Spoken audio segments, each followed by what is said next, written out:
Assalamualaikum warahmatullahi wabarakatuh dan salam bahagia bagi kita semuanya. Jumpa lagi bersama dengan JCL Jose Coalike. Tentunya masih dalam acara Talkshow JCL. Dan siapakah gerangan bintang yang hadir pada edisi Talkshow JCL ini? Dia adalah konduktor, penata musik, sutradara, dan penulis, dan banyak lagi kebisaannya. Siapa dia? Tia Subiakto. Aduh, halo apa kabar Mbak Tia? Kita liatin wajah dulu sedikit ya. Kita pakai lagi deh. Alhamdulillah baik. Memang sangat penting untuk kita menjaga kesehatan buat diri kita sendiri, buat keluarga, dan buat semua orang. Bahwa betapa pentingnya 3M ya. Masker, mencuci tangan, dan jaga jarak. Jaga jarak, ini kita musuhan.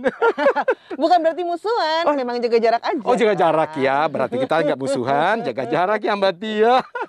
Oke, sahabat JCL, nggak berlama-lama kita akan mengulik seperti biasa masa kecilnya Mbak Tia. Mbak Tia lahir tahun berapa sih? Saya kelahiran tahun 79. Tuh kan, tepatnya lahir di mana? Jakarta, bulan, tanggal? Oh, lahir di sini. Jakarta. Jakarta. Kalau untuk bulan dan tanggal, ntar dulu ya. Tapi saya gitu kelahiran tahun 79. Oke. Nih, hanya JCL yang tahu loh tanggal dan bulannya ya. Nyontek. Mbak Tia, itu kabarnya dari usia 3 tahun sudah mendalami dunia musik. Betul. Wow, amazing. Sebenarnya karena ini sih, karena memang aku dari kecil memang senang kayak kalau misalnya kan papa dulu senang nge-break gitu ya. Terus tiba-tiba begitu pas, ya kan ini breaknya ada kayak mikrofon gitu kan. Begitu pas papa nggak ada, terus udah gitu ada suara orang-orang teman-teman breaker gitu. Ya udah terus aku nyanyi-nyanyi sendiri gitu, terus nyanyinya mengarang bersama mengarang bebas. Nah, terus akhirnya wah keren. Nah, papa ngelihat itu juga, oh ini anak bakat. Satu lagi. Jadi waktu itu di rumah adanya kan kayak organ gitu, piano. Organ yang awalnya organ dulu, organ yang 2 tingkat gitu. 2 tingkat. Hammond ya kalau nggak salah. Nah, terus aku tuh ambil buku cerita. Terus aku baca, aku buka buku ceritanya, aku taruh di depan organ itu. Terus udah gitu aku panggil pengasuh aku. Oke. Ayo sini, aku mau main ini, ayo nyanyi gitu. Nah itu papa ngeliat itu, aku langsung dikasih sekolah musik gitu. Awalnya sih di YMI ya. Sebentar, penasaran. Usia 3 tahun kan belum fasih untuk A B C D E F G dan lain sebagainya. Jadi pakai bahasa apa tuh? Ya udah gitu aja. Just as it is, dengan kalimat yang nggak jelas karena kan aku kan emang susah mau ngomong tuh, susah waktu itu. Karena usia 3 tahun. Usia 3 tahun. Dan konon cerita katanya kalau lagi marah itu potong bebek angsa. Apa sih? Jadi penasaran deh. Ada potong bebek angsanya itu loh. Kenapa sih? Misalnya aku marah, aku kepengen apa tapi nggak dikasih gitu ya. Terus ya udah aku teriak-teriaknya potong bebek angsa. Nyanyi gitu. Lucu banget. Ya namanya juga anak kecil ya. Anak kecil. Tapi nggak pakai nangis. Enggak. Teriak aja, potong bebek angsa di kuali gitu. Cuman potong bebek angsa gitu, kayak gitu doang. Tuh sahabat JCL, pada saat kecil-kecilnya Mbak Tia itu kalau marah hanya nyanyi potong bebek angsa begitu. Ya Allah. Terus disekolahkan. Iya, jadi aku didaftarin sama papa mama sekolah di Maha Musik Indonesia gitu ya, di YMI. Waktu itu ada kelas anak-anak kecil kan, KMA. Aku ikut di situ. Terus gurunya tuh ngelihat, oh Tia nih cocoknya di piano, nggak di organ. Ya udah, akhirnya mamaku dipanggil. Mama dikasih tahu bahwa aku cocoknya di piano. Akhirnya umur 4 tahun aku pindah instrumen ke piano. Oke. Jadi hanya setahun aja ya prosesnya ya.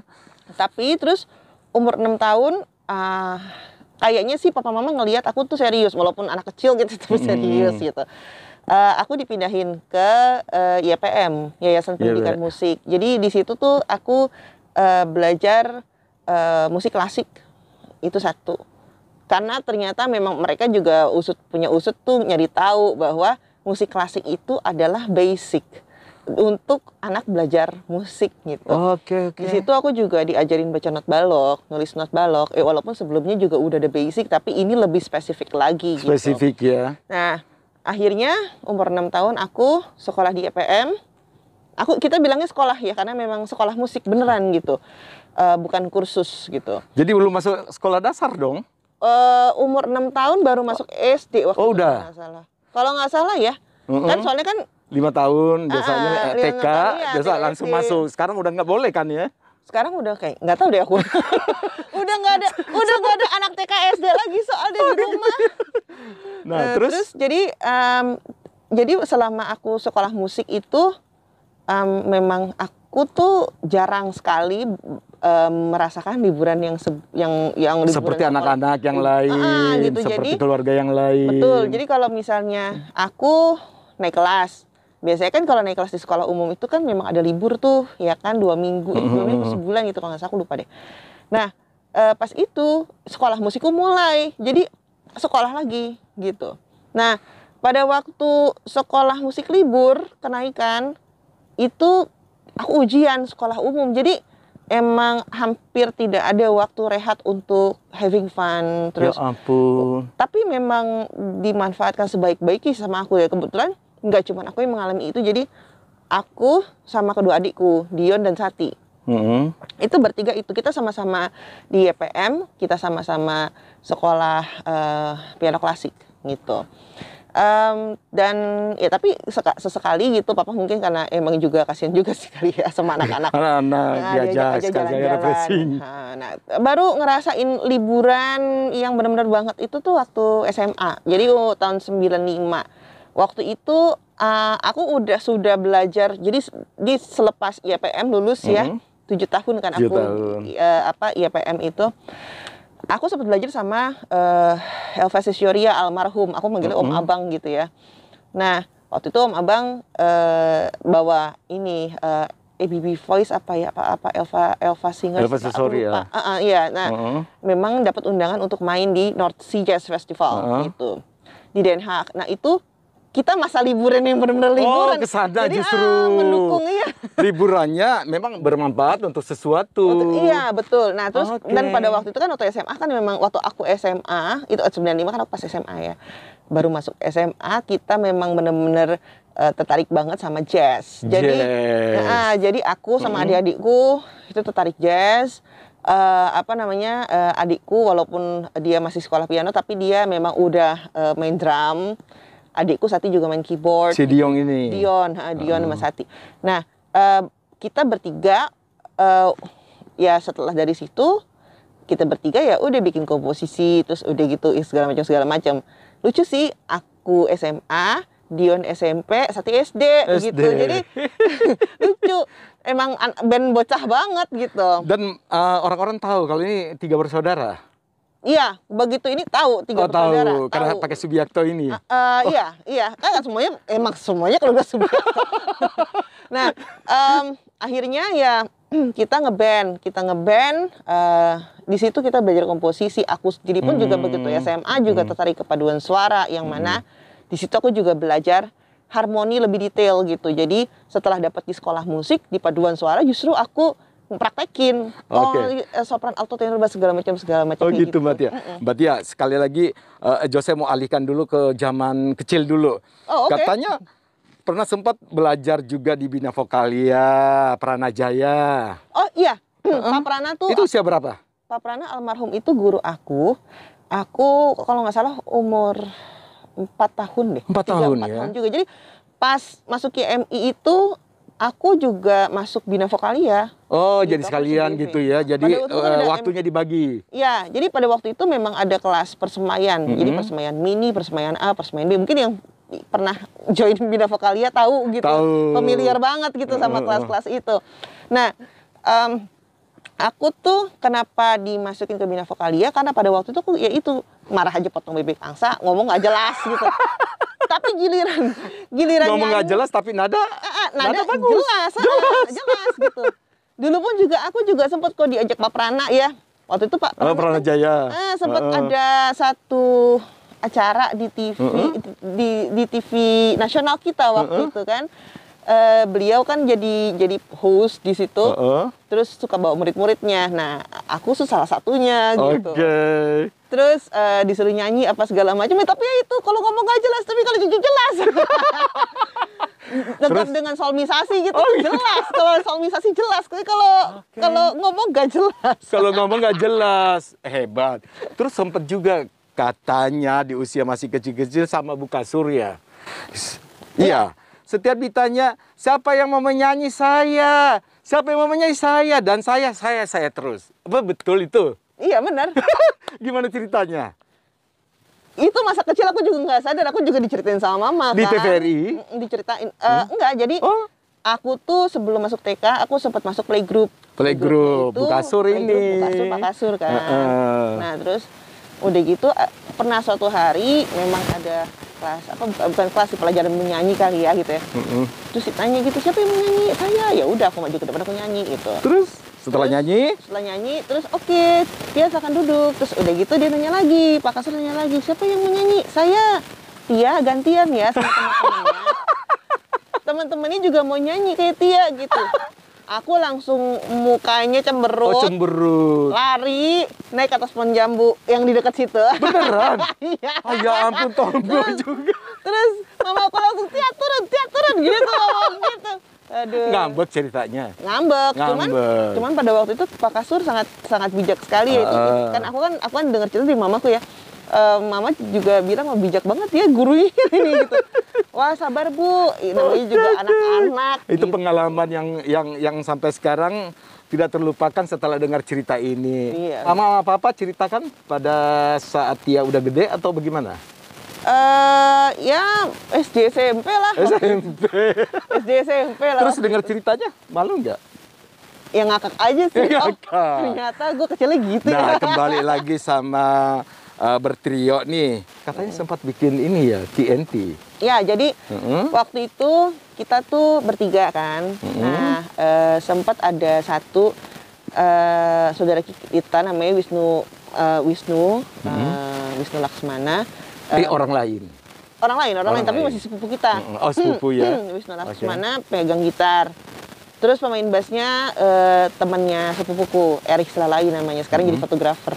Nah kita itu bikin band. Judulnya Bazelbi gitu kan dulu. Baru sekali latihan gitu kan. Akhirnya dari situ ditransform karena papaku kan emang waktu itu kan memang ini banget ya jor-joran banget iklan gitu kan, ngerjain iklan gitu. Oh, kan. sempat ngerjain iklan. Memang punya agency. Dia memang punya advertising agency waktu itu. Namanya Hotline. Jadi terus papa bilang, kalian jangan ini dong, namanya jangan asal begitu, ngomongnya gitu. Udah namanya TNT aja, Tia Dion Sati, kan kalian kakak beradik gitu. Tia Dion Sati, TNT. Tia Dion Sati. Gitu. Nah dari situ bikin bandnya berubah jadi TNT, terus kita main di waktu itu Jak Jazz Festival 9697. Gitu. Wow. Setelah itu ya mulai aku ngerjain juga pas waktu itu 97 aku lulus SMA. Aku memutuskan untuk tidak kuliah karena aku tidak bisa melanjutkan studi ke luar. Memang rencananya sih kepengen banget ke Boston, ya ke luar negeri. Ya. Ada satu kampus yang legend banget, Berklee College of Music gitu. Nah, tapi mungkin karena aku perempuan, terus papa juga khawatir ya ngelepas anak perempuan sendiri. Satu-satu lagi. Enggak dua. Kan ada dua. Dua ya. Kan tetap anak pertama kan gitu. Ya udah akhirnya aku mulai ikut papa buat jingle gitu. Pasti ingat jingle pertama yang di Tia yang terlibat. Jadi dulu tuh aku ngerjain jingle untuk pitching. Jadi pitching untuk keperluan untuk keperluan agensinya papa gitu. Ada satu produk aku nggak bisa mention namanya. Tapi Abis itu berlanjut gitu. Apalagi di tahun 98 TNT kita ngeband. Waktu itu tahun 98 papa ada project, terus udah gitu kita akhirnya transform menjadi TNT Orchestra gitu. TNT, hebat ya. Boleh dong aplaus, boleh aplaus ya sama Cece. Terus Mbak Tia, kabarnya pernah juga membuat satu solawat ya. Jadi itu sebenarnya papa inisiatif dari papa gitu ya. Dan pada waktu itu memang ada kegiatan marketing PR ya, awal dari activation, dari brand activation. Nah, kalau aku kan nggak tahu apa-apa ya, aku cuman diminta untuk udah aransemen selawat aja gitu. Papa punya konsep begini-begini, kata papaku gitu. Ya udah, akhirnya aku aransemen bersama adik-adikku dan juga sama satu musisi senior Kang Iwan, namanya Iwan Wiraj. Jadi beliau yang turut membantu, terus sholawat, kebetulan memang ada kliennya gitu ya. Abis itu memang dibikini panggung gitu. Bikin panggung, kemudian papa bilang, Tia, ini ya, kita bikin orkes ya. Aku langsung, what? Wow. Ya udah, tapi dibantu dengan Kang Iwan Wiraj ini, yang kebetulan sepupu aku juga dia. Oh? Iya, Kang Iwan tuh sepupu aku. Oh, saya sepupu, waduh. Nah, terus sama Mas Lunggo. Mas Lunggo itu, Lunggo Suryo Putra adalah pemain trombon senior. Tapi I really respect him seperti bapak sendiri gitu ya, buat aku sama adik-adik. Nah, jadi kita benar-benar bikin waktu itu piece-nya ada 35 piece gitu ya. Memang kalau di orkes sebutannya piece. Dengan ya dengan paduan suara kecil sih seadanya. Kita bawain 5 selawat yang kita aransemen, dan yang penting alhamdulillah diterima oleh sukses, masyarakat. diterima ya. Waktu itu melibatkan Neno katanya ya, Mbak Neno. Kalau itu kalau itu aku nggak terlibat, ikut campur gitu. Karena aku kan memang langsung dari papa. Jadi papa yang memang mungkin get related gitu ke Tante Neno. Jadi aku sih nggak ikut-ikut gitu. Nah, aku cuman ini ada konsep ini begini, di-execute, selesai gitu. Nah, setelah itu lagi dan lagi gitu. Jadi dari event satu ke event yang lain, bahkan di luar dari papa sendiri, ada juga yang bertanya sama aku, kalau misalnya mau pakai TNT berapa ya, kayak gitu-gitu. TNT.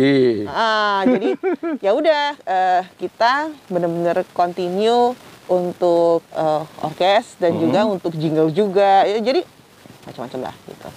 Terus apa sih kendalanya pada saat pertama sekali menggarap orkestra? Tentunya dong, orang juga bingung nih. Anak kecil kok mau ngajarin aku gitu loh. Pernah ada? Ya, yang jelas yang paling tidak terlupakan iya, apa dong? Ketika aku gitu ya, aduh, apalah aku perempuan umur 19 tahun gitu ya. Tiba-tiba I have to rehearsal dengan musisi-musisi senior yang mainnya udah sama siapa gitu, udah sama ya nama-nama terkenal lah gitu ya. Terus ya aku ada kanan kiri sih, maksudnya kayak yang dikritik gitu. Oh, ini nadanya nggak begini, ini wilayah violinnya nggak begini, kayak gitu. Tapi aku menganggap itu sebagai pembelajaran gitu. Jadi terus aku catat violin 1 itu wilayah nadanya sampai sini. Jadi benar-benar semua section di orkes itu aku catat gitu. Nggak ngambek lagi manja pohon? Enggak. Karena kan ini berhubungannya sama project, tapi ternyata from project to project itu aku belajar banyak gitu. Mungkin maksud papa adalah udah kamu nggak usah ke Berkeley lah, kamu di sini aja ikut apa. Mungkin ini maksudnya. Gitu. Udah kan? Aku dari project ke project itu selalu dikritik sama musisi senior. Ini gimana main brassnya? Kok begini. Udah. Di situ tapi memacu aku juga. Maksudnya kayak karena memang kebetulan yang aransemen lebih banyak aku gitu ya. Memang dibantu sama Kang Iwan sama Mas Lunggo, tapi kan lebih banyak untuk finishing tuh aku gitu. Iya. Terus aku cuman bilang, oke, suatu hari nanti aku akan bikin komposisi yang orang luar yang mainin gitu. Wow, terus? Kejadian sih di 2013 Kejadian? ya. Waktu itu udah mulai masuk dunia film di 2013. Oke, dan membuat konser waktu itu? Nggak konser, jadi itu keperluannya untuk musik film Soekarno. Oh, musik film Soekarno ya. Oke, nanti kita bahas dulu masalah film-filmnya ya. Siapa sih yang nggak mengenal ya? Ada 30 judul lebih film yang sudah digarap sebagai penata musik dari Mbak Tia Subiakto. Tapi nanti bentar ya, kita tahan dulu. Kita keep dulu ya. Nah, Mbak Tia, tadi kan kita ngomongin Mbak Tia itu sempat ke jazz. Nah, sempat berguru juga katanya ke Indra Lesmana. Oh iya, waktu SMA. Jadi abis dari Bang Elva, dari Om Abang almarhum, aku sempat 2 hari belajar sama. Berapa? 2 hari. 2 hari? Belajar sama Mas Indra. Aku manggilnya Om Indra sih, cuman dia bilang udah panggil. Aku belajar tentang bouts karena di sekolah musik itu bouts memang ada. Jadi kayak Ionian, Phrygian, Lydian, Mixolydian dan teman-temannya ya gitu. Tapi penggunaannya itu aku belajar dari Mas Indra, di mana kalau di jazz itu tidak serta-merta pakem, itu kan kalau klasik pakem ya. Kalau jazz itu memang dia kemana-mana. Gitu. Penggunaannya bisa dengan chord ini, bisa pakai moods yang ini. Penggunaan chord yang ini bisa pakai moods yang ini gitu. Jadi ngelihat dari harmoninya, justru aku belajar itu. Oh gitu. Cuma kan 2 hari. Iya, sesingkat itu. Setelahnya otodidak. Atau gimana? Setelahnya otodidak. Otodidak, luar biasa. Jempol. Setelahnya aku memang melalui buku, belajar melalui buku. Kemudian kan pada waktu itu memang enggak ini ya. Enggak ada kayak zaman sekarang gampang di Google. Iya, googling segala macam. Jangan gitu. Kita kan zaman dulu kan handphonenya aja AMPS gitu. Segede-gede gaban gitu. Nah, Mbak Tia, tantangan nih. Sekarang kita bicarakan masalah film. Oke. Tiba-tiba kok meluncur ke dunia film. Apa sih yang membuat seorang Mbak Tia Subiakto ini tertarik ke dunia film? Apa karena banyak fulusnya? Aduh, banyak fulus pula. Oke, jadi gimana? Jadi kalau nggak salah sekitar SD, as far as I remember, ya. Aku nonton film E.T. Extraterrestrial. Oh, E.T. film yang UFO ya? Iya. Terus? Nah, itu direkturnya Steven Spielberg. Kalau nggak salah itu Steven Spielberg masih jadi direktur. Kemudian penata musik filmnya kan John Williams kan. Kemudian saya sempat dikasih lihat sama papa mama tentang behind the scene-nya John Williams bikin musik dan segala macam. Aku cuma bilang, "Pak, Ma, someday I'm gonna be like him." Sejak itu aku bilang, "Iya, someday I'm gonna be like him." Jadi sejak itu aku bercita-cita menjadi penata musik. Cuman kan seperti yang kita semua ketahui ya, di tahun 90-an dunia perfilman mati suri. Maksud aku mati suri ya. Nah, memang produksi iklan lebih banyak pada waktu itu. Jadi papa juga kebetulan mengawali karirnya sebagai direktur iklan waktu itu, karena memang dia harus mewujudkan strategi konsep dan segala macam. Nah, aku waktu itu kenal dunia produksi film tuh dari situ. Walaupun end resultnya adalah iklan, tetap yang dijalani adalah produksi. Dari pre-production, production, dan post-production. Itu sudah pasti gitu. Justru aku belajar banyak dari ngelihat papa memperhatikan papa di iklan. Gitu. Nah, terus aku tetap aku bilang, "Pak, pokoknya aku mau jadi penata musik film." Itu sampai gede sih, kekeh banget. Terus papa gimana tanggapannya pada saat itu? Tia, film itu lagi mati suri gitu kan. Kamu tuh ngimpi jadi penata musik film tuh ngimpi, kamu ngapain gitu. Kamu terus gitu kan. Terus sebenarnya papa tuh kan memang punya kenalan sama produser atau apa gitu loh. Mbak Mira, Om Garin gitu pada waktu itu kan. Nah, aku juga udah mulai di tahun 2002 2003 aku juga bertanya lagi sama papa, "Wah, kerja sama Om Garin ya?" kenalin dong Pak, aku kan mau Ngefans. ngerjain musik film gitu. Jadi udah deh nggak Papa apa-apa. akhirnya bagaimana? Udahlah iklan aja dulu gitu. Ya ampun, segitunya.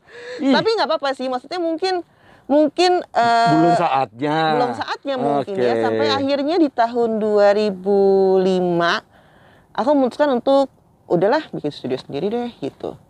Akhirnya aku bikin studio sendiri 2005-2006. Dan kemudian di tahun 2007 aku mulai masuk dunia perfilman. Dunia perfilman. Dan yang pertama itu Soekarno. Bukan. Apa? Film pertama tuh Sang Dewi. Sandewi, ini kan luar biasa. Sang Dewi ya sutradaranya Mas Dwi Ilalang waktu itu. Dia juga pertama kali jadi director. Gitu. Jadi sama-sama pertama kali gitu. Pertama kali. Dan itu tiba-tiba apakah Mbak Tia yang ngajuin atau Enggak, aku nggak ngajuin.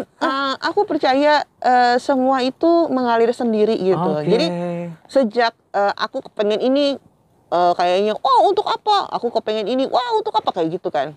Jadi aku tuh percaya semua yang terjadi itu ngalir aja sendiri, Ngalir aja. ikhlas aja. Oke, kita boleh punya plan, tapi kan memang Allah juga yang menentukan. Jadi aku merasa bahwa memang kita harus punya punya keikhlasan tuh kalau misalnya ini memang tidak mengerjakan? tidak terjadi, misalnya ada rencana tapi tidak terjadi, ya udah mungkin itu tertunda atau mungkin Allah punya rencana lain yang indah gitu.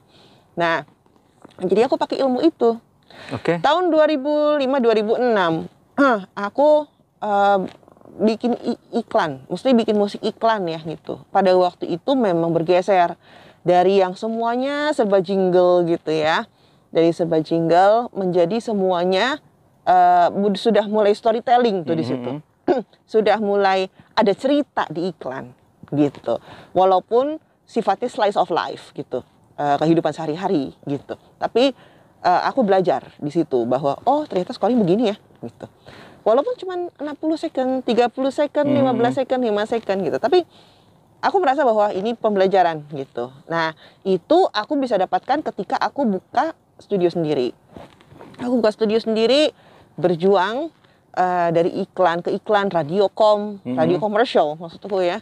Kemudian sempat klien-klien yang dulu jadi klien papa nanya gitu kan. Pindah. Bukan. Hah? Kamu mata-matanya hotline gitu.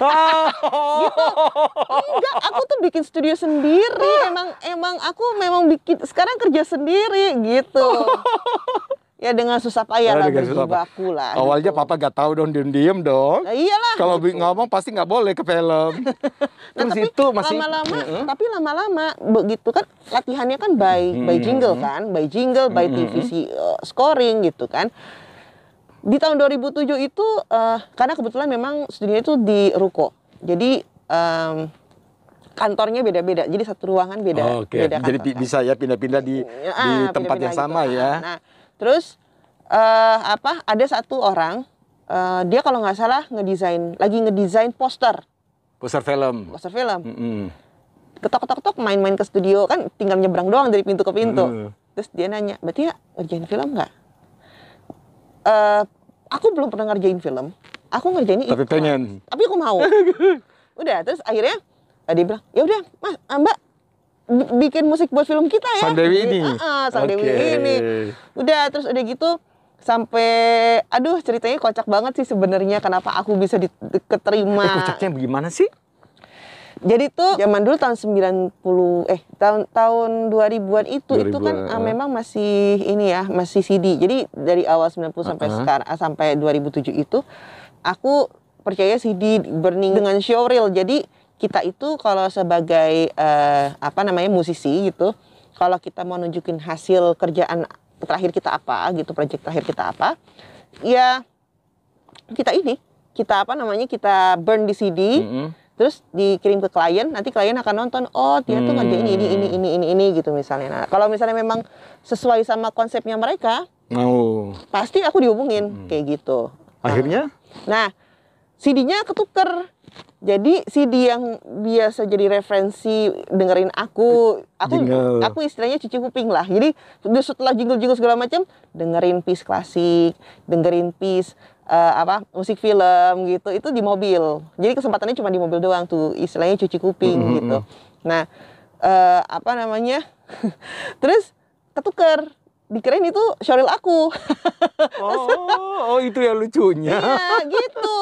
Berarti ya musiknya bagus. Yang mana sih dia emang gitu. Lah, ini masih di mobil gue gitu. Tapi aku cuma bilang gini, oke, Mas, tapi aku bisa mengerjakan seperti ini. Percaya deh. Bismillah gitu. Bilang gitu. Udah, jalan. Di situ, di film pertama aku sangat belajar.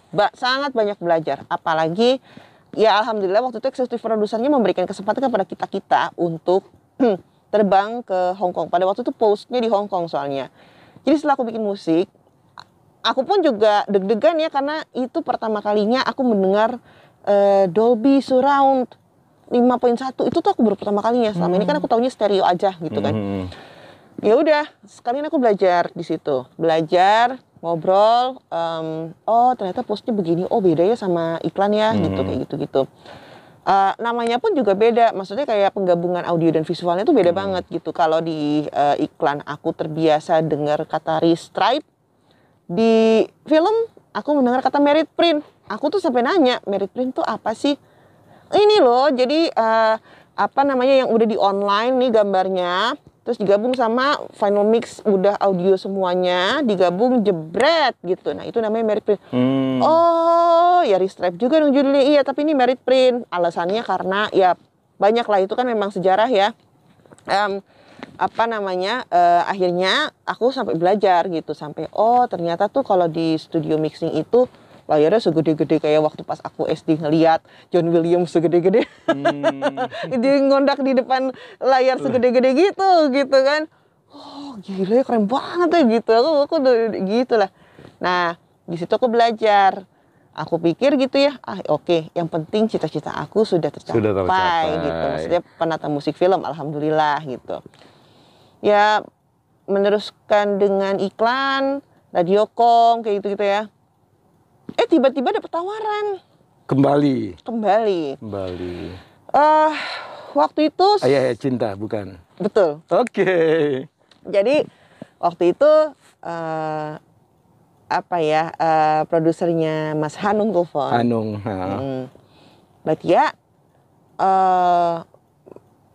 kita itu lagi garap film. Mas Hanung tuh kepengennya Mbak Tia yang bikin musiknya gitu. Mau nggak? Kita ketemuan yuk, kepengen ngobrolin, terus nanti konsepnya seperti apa segala macam. Itu pas momen itu pertama kali ketemu sama Mas Hanung tuh tanganku gemeteran banget gitu. Kenapa? Pada waktu itu dia lagi hot-hotnya jadi sutradara film jadi top-topnya, kan, dia malah ngetop-ngetopnya jadi bintang iklan juga gitu kan. Dan yang siapa sih nggak kenal ya? Siapa yang nggak kenal Hanung Bramantyo gitu kan, sutradara yang keren banget. Gitu. Hasilnya karya-karyanya juga keren. Dan sampai sekarang aku juga mengakui dia tuh sutradara keren gitu. Betul. Terus begitu ngeliat dia tuh kayak yang tiba-tiba salting, terus tiba-tiba air jus yang aku ambil jadi tumpah sendiri. Kayak gitu. Wow. Beneran? Iya beneran. Aku sekarang berada di hadapan Hanung Bramantyo. Sutradara hebat gitu, ini. Waktu itu dia sutradara muda hebat. Itu dia. Waktu itu muda kan, karena waktu itu tuh ada beberapa yang dia udah bikin catatan akhir sekolah kan. Udah bikin brownies gitu-gitu kan. Yang dapat pilih Citra kan? Iya kan? Iya, wajar dong aku gemeteran gitu. Gila, aku mah apa atuh gitu. Kan begitu ya. Nah, terus akhirnya setelah melalui beberapa hal, udah ngobrol banyak hal segala macam, akhirnya ya alhamdulillah aku dapat Ayah Cinta. Berat. Terus terang bagi seorang aku yang pada waktu itu baru mengerjakan film kedua, berat gitu. Kembali memang setiap film satu ke film yang lain itu sangat beda sekali. Beda-beda ya. Dan aku belakangan baru tahu. Chemistry-nya beda gitu. Chemistry beda, feel beda, karakter beda. Karena apa? Dan musik juga tentunya beda-beda dong. Memang harus beda, mau nggak mau, karena sesuai dengan cerita. Sesuai sama cerita, tapi tidak cuma sesuai sama cerita, tapi sebenarnya sutradara itu adalah memegang peranan penting menceritakan cerita itu. Nah, seorang penata musik bagaimana bisa mengawinkan dengan cerita ini? Jadi kalau musik itu adalah added value dari film, yang mana seorang sutradara yang punya cerita, he or she is a storyteller, gitu kan. Nah, dia yang punya treatment, dia juga menggabungkan semua kru atau cast yang berasal dari berbagai macam disiplin ilmu, ya kan? Nah, salah satunya penata musik film tentu. Nah, pasti. Jadi sebenarnya seorang penata musik film yang baik ya memang harus mengikuti kemauan sutradara itu seperti apa gitu. Nah itu. Nah, kembali lagi ke film Ayat Cinta. Katanya sempat menjadi terpuji ya di Festival Film Bandung ya, Mbak Tia. Rasanya bagaimana sih pertama sekali ini? Kedua ya. Yang kedua terus tiba-tiba dapat penghargaan Festival Film Bandung sebagai penata musik terpuji lagi. Rasanya gimana ya? Apa biasa-biasa aja atau bagaimana, bangga atau bagaimana sih? Dari dulu tuh aku sebenarnya tidak pernah mengharapkan penghargaan. Maksudnya gini, karena dari dulu itu, aku senang kompetisi gitu ya. Tapi tidak berharap banyak. Tidak berharap, tidak ada piala apa gitu tuh, nggak terlalu begitu ikut banget. Saja masuk sekian besar aja sudah bangga ya. Masuk nomini aja udah alhamdulillah gitu. Terus? Nah, pada saat namanya dipanggil? Kaget sih. Enggak begini. Terima kasih kepada gimana? Enggak pada waktu itu aku nggak bisa ngomong apa-apa. Jadi waktu pas itu karena yang dipanggil waktu itu kan dua pemenang kan. Jadi waktu itu kalau nggak salah aku sama Mas Pao deh. Mas Pao itu jadi penata kamera terpuji kalau nggak salah. DOP terpuji lah. Aku penata musik terpuji. On stage terus bertiga sama Mas Hanung. Oh iya. Jadi yang ngomong Mas Hanung. Ya sudah. Jadi bebas dong. Terima kasih sudah mewakili saya.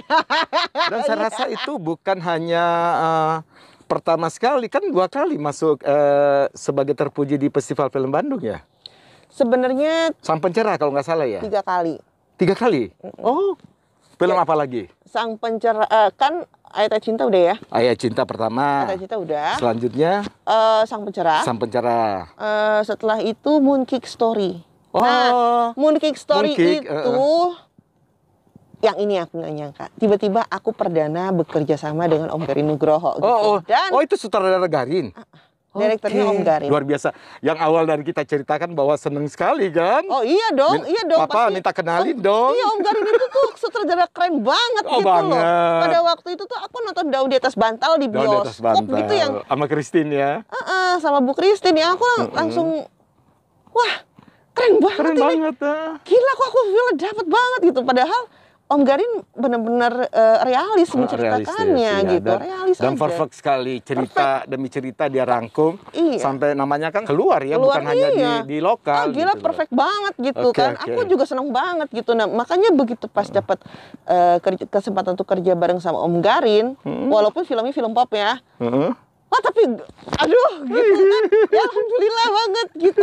Pada waktu itu Mooncake Story aku memang nggak bisa hadir, tidak dapat hadir karena memang ada satu. Tapi dengar kabar terus dikirimin ininya, dikirimin pialanya. Kalau yang Sang Pencerah aku datang. Aku nggak nyangka. Terus katanya sempat 5 kali masuk nominasi atau berapa kali ya? Masih ingat film-film yang masuk nominasi? Lupa. Udah terus bingung, dari kebanyakan.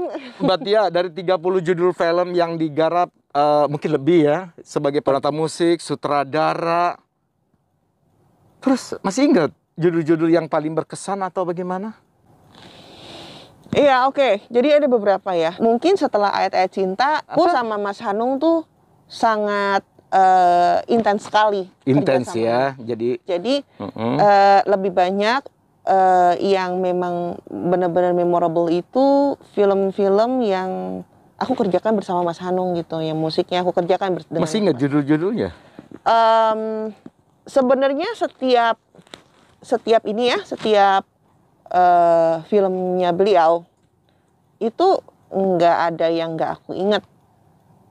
Jadi memang udah berbagai macam permasalahan di produksi and how to solve it, itu yang memang kita udah terbiasa gitu, terutama untuk di bagian musik film gitu, yang mana Mas Hanung juga paham sekali bahwa memang udah ngeklik gitu. Memang udah ngeklik lah pokoknya istilahnya gitu. Nah makanya kalau misalnya Mas Yosi tadi nanya film apa yang paling berkesan, lebih banyak film Mas Hanung sih. Mas Hanung ya. Ayat Cinta. Ayat Cinta 1. Itu Ayat Cinta 1. Itu benar-benar sangat berkesan sekali. Perempuan berkalung sorban. Perempuan berkalung sorban juga. Karena pada waktu itu aku pertama kalinya ngerjain original soundtrack. Dikasih kesempatan sama Papa Rwes untuk ngerjain original soundtrack. Oke. Yang nyanyi Siti Nurhaliza, Datin Siti. Kita rekaman di KL waktu itu. Kemudian ya gitu, ceritanya perempuan banget, feminis banget gitu ya. Terus udah gitu yang paling berkesan lagi Soekarno. Oh, Soekarno ya. Selama seumur hidup aku belum pernah komposisiku dimainin, maksudnya yang aku bikin gitu ya, orkestrasi aku dimainin oleh Moscow Studio Symphony Orchestra. Itu belum pernah gitu ya. Orang luar tuh belum pernah mainin itu gitu. Sampai aku sama Mas Hanung dan tim terbang ke Moskow dan ya udah kita rekaman, kita berdua terharu, sama produsernya juga terharu gitu ya. Ya karena pada waktu itu yang kita angkat adalah lagu wajib, salah satu lagu wajibnya Indonesia Pusaka. Jadi begitu dengar choir sana nyanyi tempat berlindung di hari tua, oh itu kita udah menetes. Hari pertama rekaman tuh kita tuh udah itu melibatkan berapa orang? Pada waktu itu orkesnya 48 piece. Music kontraktornya Yuri Sazonov. Akhirnya jadi sahabat aku. Jadi kalau misalnya ada kabar apa-apa gitu ya tentang ini dari Autumn, ini sekarang turun salju nih gitu. Dia kontak aku pasti, WA aku gitu kan. Jadi jadi sahabatnya sedekat itu. Nah, terus itu Soekarno.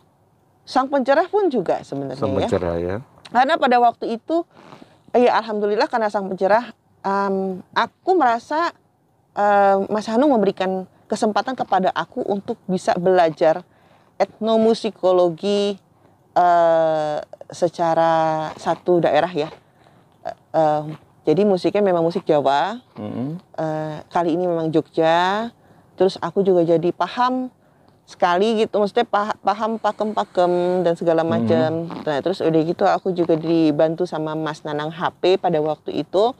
Kita rekaman dan ketika aku hire studio kan, soalnya kan gamelannya kan satu set banyak gitu ternyata. Mbak masih punya pita nggak? Tanya orang studio. Maksudnya gitu. Pita rekaman. Oh, pita rekaman. Masih, kenapa? Boleh dibawa nggak? Ini di DAW aku cuman bisa masuk channelnya 16 track. Kalau di pita. Iya loh, balik ke zaman dulu waktu aku rekaman jingle. Karena aku rekaman pakai pita kan zaman dulu. Jadi si Sang Pencerah ini? Sang Pencerah aku pakai pita. Bener-bener yang ngerekam gamelannya itu pakai pita. Abis itu didigitize audionya. Terus kena tuh, dapet tuh. Dapat. Luar biasa. Zaman dahulunya juga dapat karena kualitas pita rekaman itu tuh, maksudnya outputnya itu warm. Aduh, benar-benar yang zaman dahulu kala gitu ya, itu dapat gitu. Iya, buat aku mungkin itu bukan kebetulan ya, gitu. Tadinya kepengennya ya udah komputer aja lah, folder to folder aja, nggak bisa ternyata. Terus Mbak Tia, mau nanya dong, ada cita-cita nggak pengen masuk Oscar gitu loh? Awalnya mungkin iya, tapi seiring berjalannya waktu ya Mas, aku cuman berpikir begini. Aku tuh memulai masuk dunia film itu tahun 2007 tuh berarti, ayo umur aku berapa? 20 berapa tuh?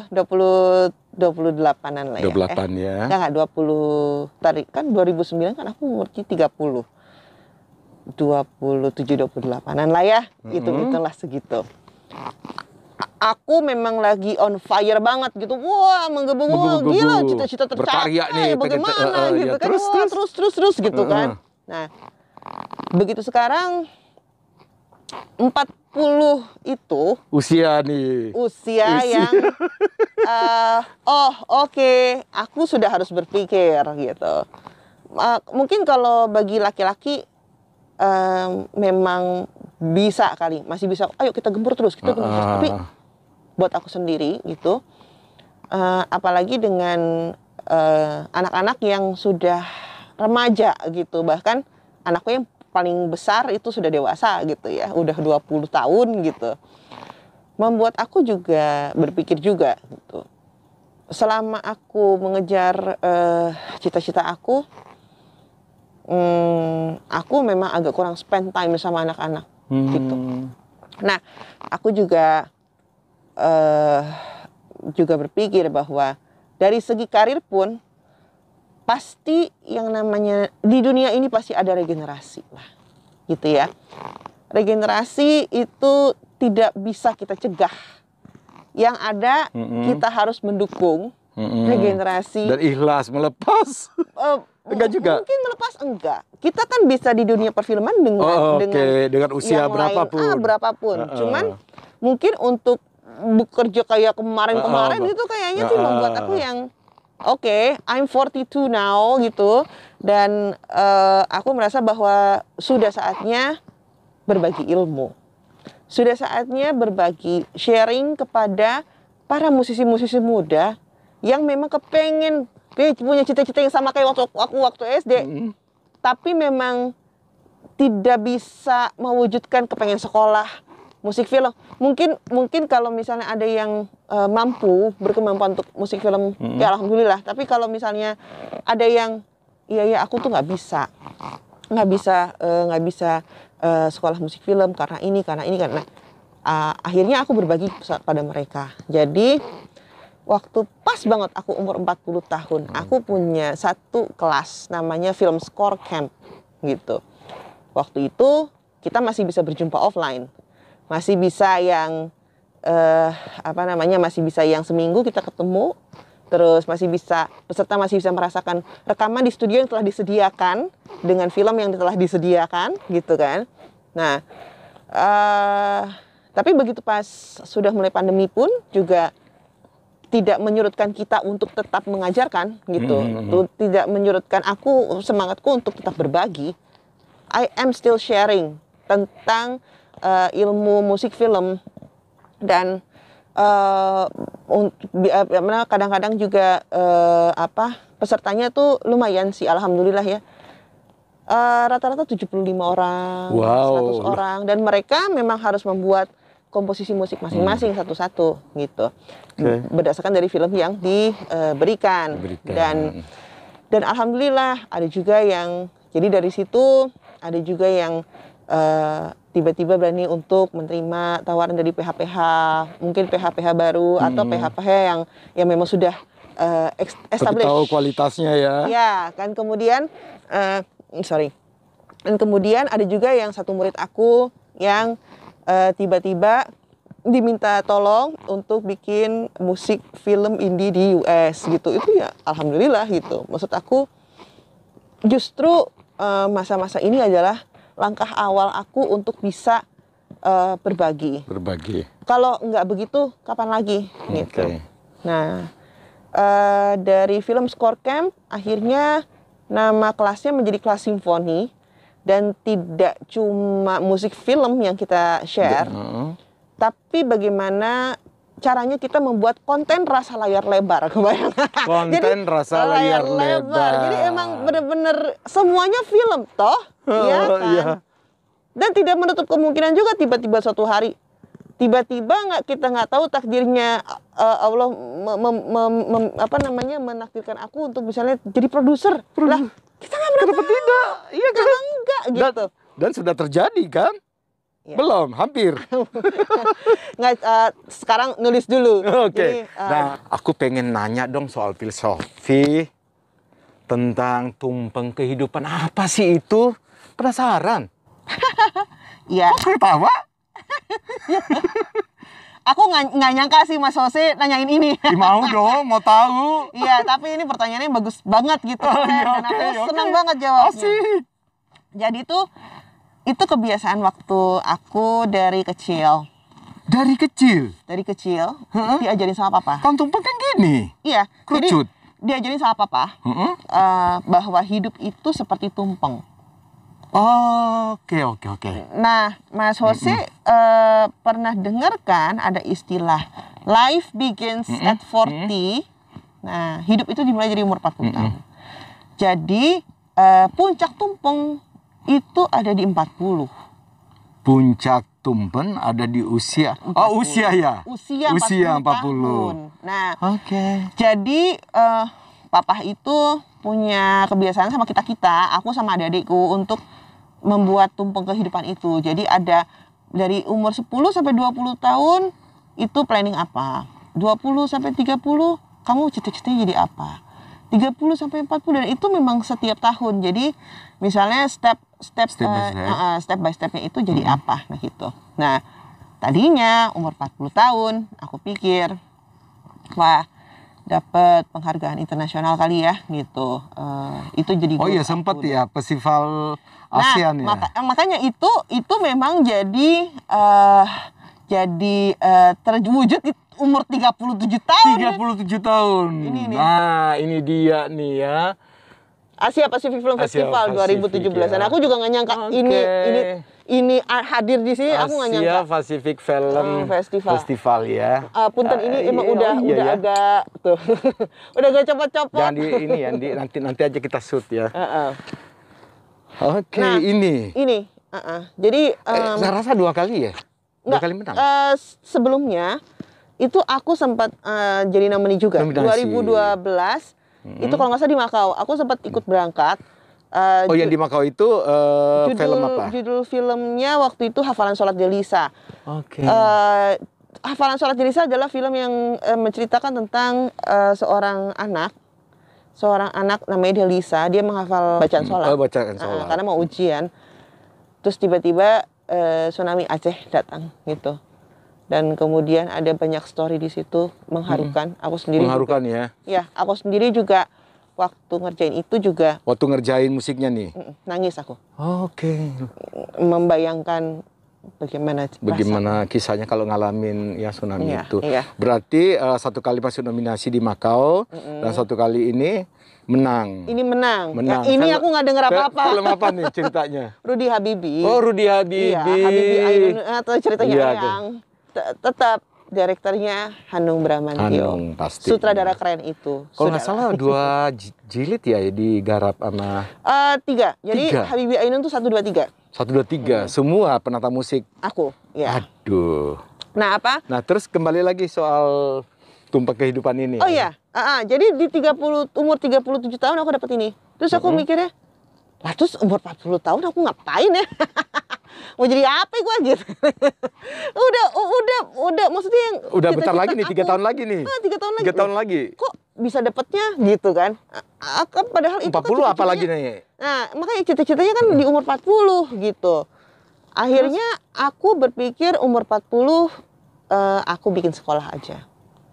Tapi step awal ya ini mengadakan kelas musik film kayak gitu-gitu. Yang tadi ini kita yang tadi kita bicarakan ya. Gitu. Nah, tapi juga tidak berhenti berkarya tentu. Itu pasti. Itu udah pasti. Tapi memang berbagi itu juga wajib hukumnya buat aku. Nah makanya terus aku sudah mulai belajar menulis. Jadi aku menulis cita-cita. Aku tahu. Jangan panggil aku mama. Lah. Jadi maunya panggil apa dong? Ya sekali-sekali jangan panggil papa gitu loh. Enggak, judulnya tuh panggil aku mama gitu kan. Nah, pada waktu itu aku memang menikah lagi dengan Mas Agil Syahriar. seorang sutradara yang dia memang aku pikir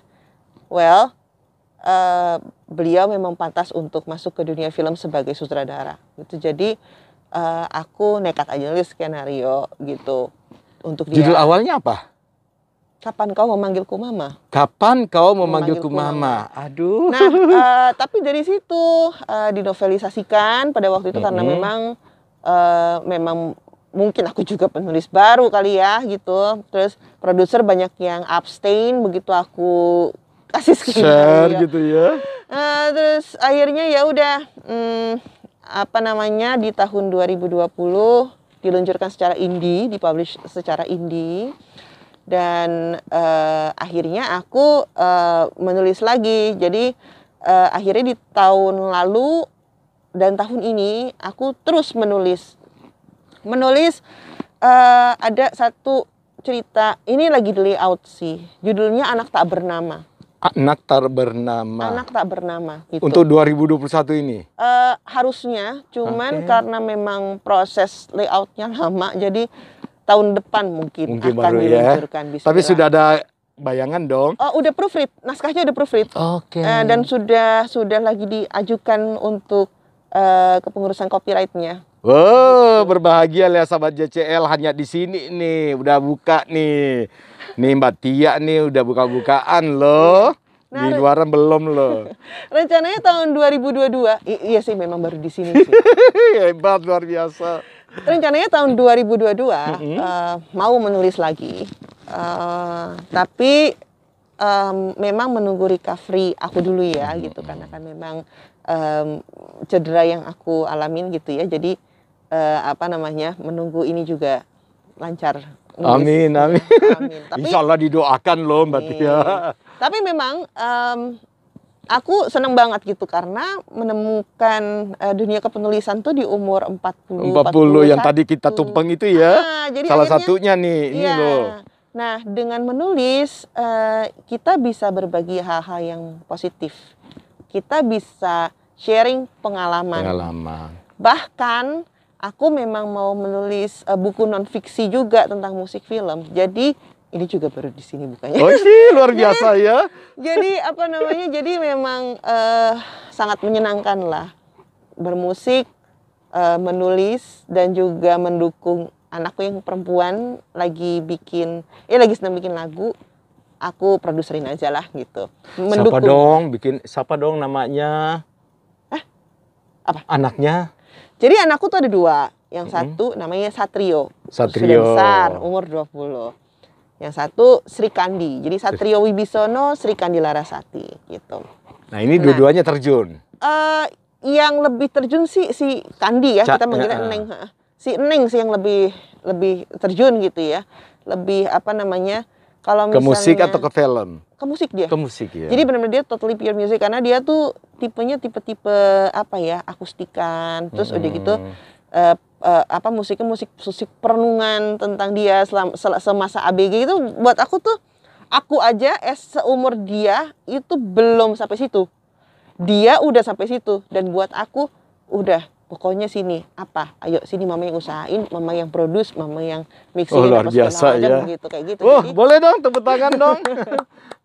Mbak Tia, ini yang terakhir nih Jose mau tanya. Kira-kira apa sih yang belum tercapai seorang Tia Subiakto dalam karirnya gitu loh, yang belum tercapai loh? Oh gitu. Jadi mungkin kalau untuk musik ya alhamdulillah udah. Ya, musik film sudah. Film juga udah. Tinggal gini, bagaimana caranya? Aku kan memang lagi senang nulis cerita ya, apalagi ketika pandemi sekarang ini orang banyak stay at home, termasuk aku. Dan aku juga jadi lebih banyak menulis gitu kan. Nah, baik pun itu berupa buku maupun berupa presentation deck untuk workshop atau untuk webinar gitu. Nah, jadi mungkin kalau menjelang ke sana sih bagaimana caranya, misalnya kalau misalnya nanti ceritanya diterima oleh masyarakat dan kemudian ada PH yang mau mengambil cerita itu gitu. Nah, itu menjadi my dreams. Dan Insya Allah Mbak mungkin Tia. ujungnya cita-cita yang terakhir. Lucu juga ya punya PH sendiri kayak gitu. Amin. Oh, amin, Mbak Tia. Ya, tapi kan itu baru cita-cita. Mudah-mudahan bisa Mudah-mudahan tercapai. semuanya ya dijawab Allah ya Mbak Tia. Amin. Oke Mbak Tia, terima kasih banyak sudah menerima Jose, sudah wawancara, sudah ngeklik semuanya tentang masa kecilnya sampai dengan masa sekarang ini. Sama-sama Mas Oke. Yose.